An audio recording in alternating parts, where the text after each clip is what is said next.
lot of practice doing that. Okay, let's look at the next one. This is paragraph 16. Same thing, right? We want to just say here, what is the category of forms? So let's read that together. Again, listen to me as I read it and as I think about what I'm reading, okay? It is quite easy to see that the reference of words, a referent is the thing a word refers to. What it refers to is its referent. The reference of words are categories, but somewhat less easy to see that language forms, the names of reference, are also categories.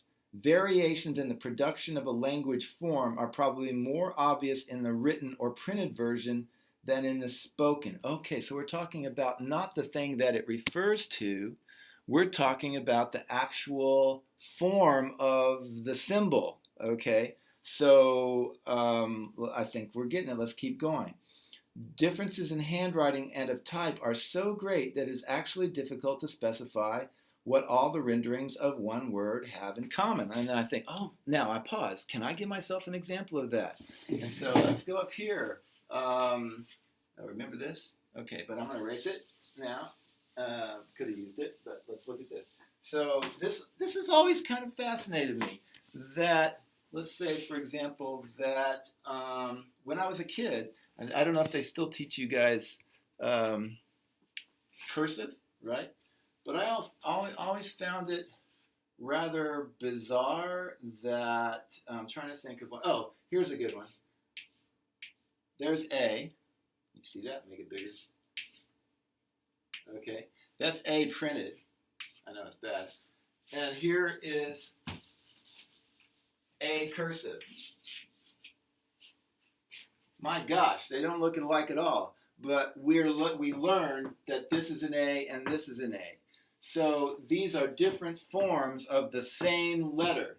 So all the different forms you can have of the letter A would be the category of the forms of A. Okay, category of the forms of A. So that would include, little a. It would include one that's kind of messed up. Maybe some people do it. I don't, however, right? So, and then if you went into type font, right, you have, Times New Roman and Calibri and stuff, and they look different, and yet we're able to recognize them as variations on a form. And even though here we could say there is nothing actually in common between those two forms. I guess you just have to know, or you have to be taught that. So that's what they mean by category of forms, and it would be true also, right, how you pronounce it. You say potato, I say potato, salmon, whatever.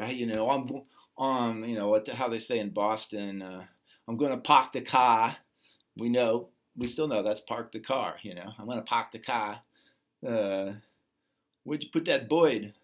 What's that? That's some kind of New York accent. So anyway, right? So those would be the category of the oral forms of the word that we recognize, even though every individual actually says every word a little bit differently. But we're trained or through experience to recognize all. And sometimes if somebody says something that's way off from what we're used to, we don't get it, right? Like some people, when I went to England and I talked to some people, they might have been talking a foreign language I couldn't understand. So they were using a form of the word that I did not recognize yet. And through experience, though, I probably would have, eventually gotten that. So that's that. And here's a good definition. Oh, well, we should finish that. Okay. But notice how I worked on it. See how I developed an example, and that's what you want to do. Make when you answer these questions, you want to make up your own examples. You've got to get in there and be specific, folks. And that way, even if you're wrong, at least I can tell you're wrong.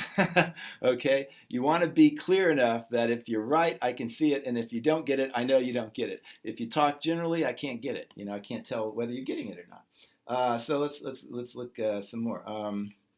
Even the individual letter is a category of forms, changing considerably in their numerous productions.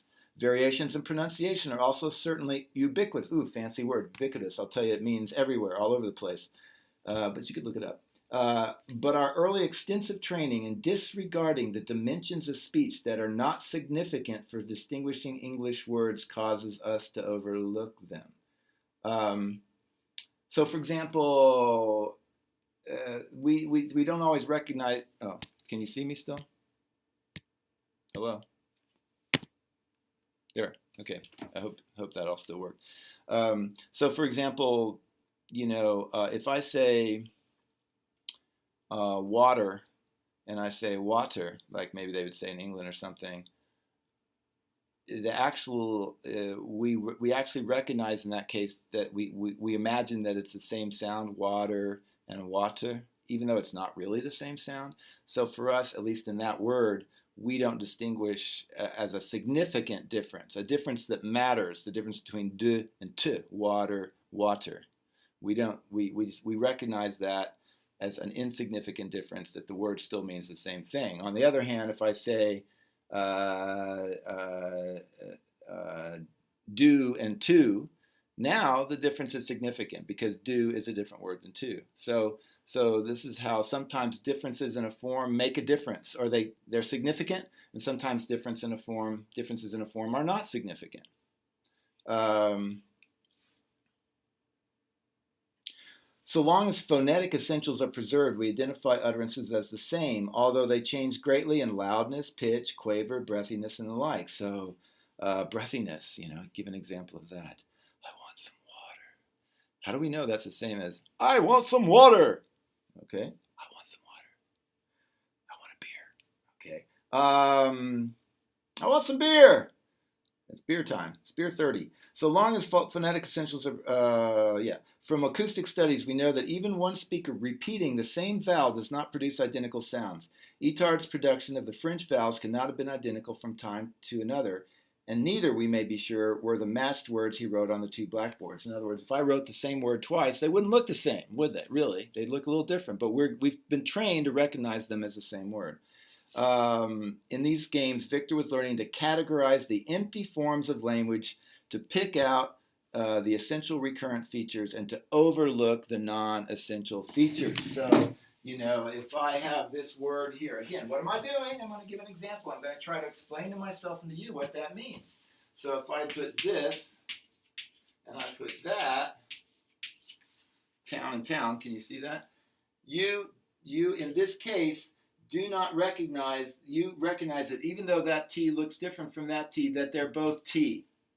Okay. In another situation, you wouldn't. Like, let's say I was drawing a map and I said, well, this street goes into that, and then I drew one like that, and then you'd say, well, wait, is it a T junction or is it a four-way? So in this case, the difference between these two forms is significant. In this case, the difference between those two forms is not significant. So that's what we're getting at here. Okay, the world is more strange than we think, isn't it? Okay, so real quick, here's a good example of that. How am I doing on time? Oh my gosh, 18 minutes. I believe category forms is being described. This is one of you. I believe category forms is being described as the specifics of language. How in language the form is different in every case.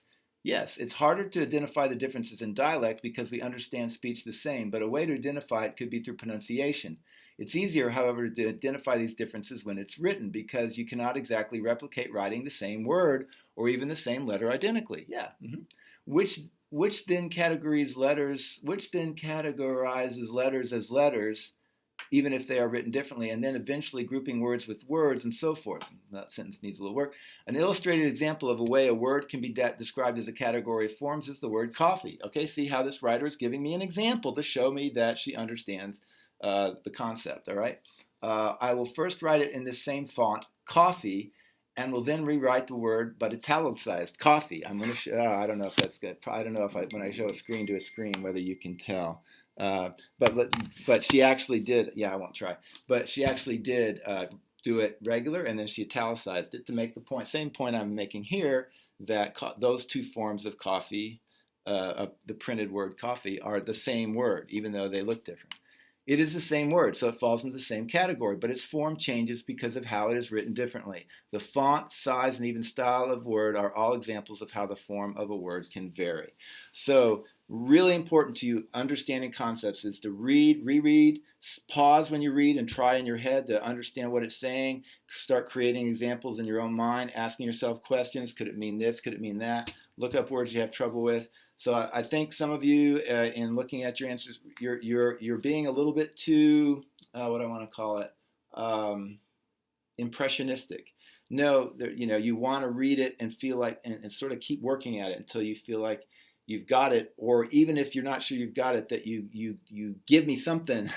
You say, well, I think it means this, and then give me an example to show me, and then we can see, and then we can talk about it, like I'm doing right now. Okay, that's it. I better stop before I get over. See, I'm at over 20 minutes. Crazy, huh? Okay, I think I can get that in 2. Thanks. All right, take care. Talk to you all later. Bye.